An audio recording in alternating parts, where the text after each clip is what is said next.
Alors imaginez une entreprise où chaque voix compte, autant que celle du plus gros actionnaire. Une économie où le but premier, ce n'est pas de faire un maximum de profit, mais plutôt de répondre à des besoins collectifs. Non, ce n'est pas une utopie, c'est ce qu'on appelle l'économie sociale. Et son histoire, eh bien, elle est bien plus ancienne qu'on ne le pense, elle remonte aux grandes révolutions qui ont façonné le monde actuel. Cette phrase de Jean-Paul Vigier, elle claque, non? En gros, ce qu'elle nous dit, c'est que l'économie, ce n'est pas un club privé. C'est une invitation à repenser complètement notre rôle. Et si, au fond, on était tous des acteurs économiques capables de créer, de décider, de participer? Bon, mais d'où vient cette idée qui peut paraître un peu radicale? Pour le comprendre, il faut faire un bond en arrière, à une époque où, un peu comme aujourd'hui d'ailleurs, une crise majeure a obligé les gens à inventer de toutes nouvelles manières de vivre et de travailler ensemble. On se téléporte au 19e siècle. La révolution industrielle tourne à plein régime. D'un côté, elle crée des fortunes absolument colossales, mais de l'autre, elle broie des vies. Pour des millions de travailleurs, c'est la précarité la plus totale. Des journées de travail à n'en plus finir, des salaires de misère, aucune protection. Le capitalisme de l'époque, c'est un peu un ogre qui dévore tout sur son passage, sans aucun état d'âme. Et face à ce système hyper brutal, les travailleurs n'ont pas attendu qu'on vienne les sauver. Non, ils ont pris les choses en main. C'est là qu'est né ce qu'on appelle l'associationnisme ouvrier. Concrètement, ils ont monté leur propre caisse de secours, leurs propres magasins, leurs propres usines. C'était une sorte de révolution silencieuse, une façon de dire « Ok, on peut le faire nous-mêmes et pour nous-mêmes ». Mais attention, ça ne s'est pas fait en un jour, hein, loin de là. Regardez un peu cette chronologie. En 1791, en France, on interdit carrément aux travailleurs de s'organiser. Il a fallu l'audace de quelques penseurs un peu visionnaires, et puis l'ingéniosité des pionniers de Rochdale en 1844 pour que le modèle de la coopérative moderne émerge. Et ce n'est qu'à la toute fin du siècle que la loi a enfin commencé à reconnaître ces nouvelles formes d'organisation. Et de toute cette histoire un peu mouvementée est né un écosystème très riche. Aujourd'hui, on peut dire que l'économie sociale repose sur 3 grands piliers, 3 grandes familles. Allons voir ça de plus près. Alors, comment on s'y retrouve? En fait, c'est assez simple. L'association, c'est le club de sport du quartier, elle rend un service.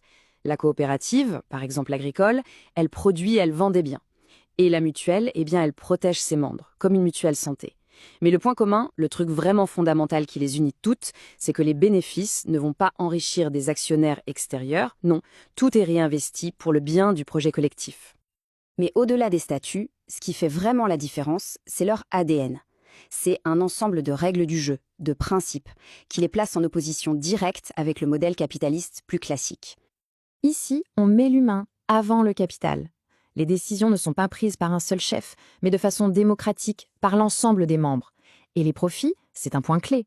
On dit qu'ils sont indivisibles. Ça veut dire qu'ils ne sont pas là pour enrichir des individus, mais qu'ils sont réinvestis pour servir la mission de l'organisation. C'est ça, l'utilité sociale en action. Et voilà, la règle d'or, le principe fondamental de l'économie sociale, une personne égale une voix. On oublie la loi du plus riche, la loi du plus gros portefeuille d'action. Ici, qu'on ait mis 10 € ou 10 000 € dans le projet, notre voix pèse exactement le même poids dans les décisions. C'est la démocratie qui rentre dans l'entreprise. Et ça change tout. Ça nous amène à un concept super intéressant, la double qualité. C'est l'idée qu'on peut avoir plusieurs casquettes.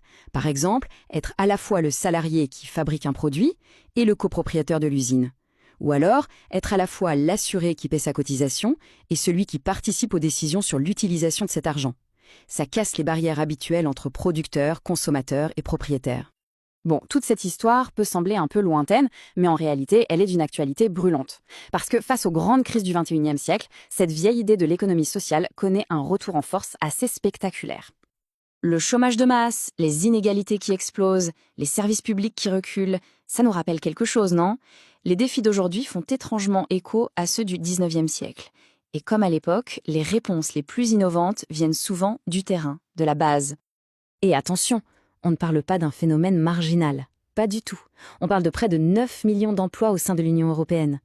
Pour se donner une idée, c'est bien plus que toute l'industrie automobile. C'est un véritable géant économique, qui avance souvent un peu sous les radars.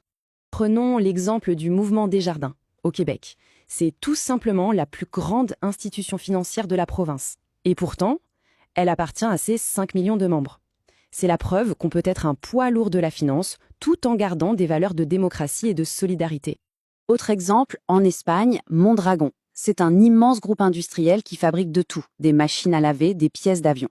Et le truc incroyable, c'est que chaque usine est une coopérative gérée par ses propres salariés.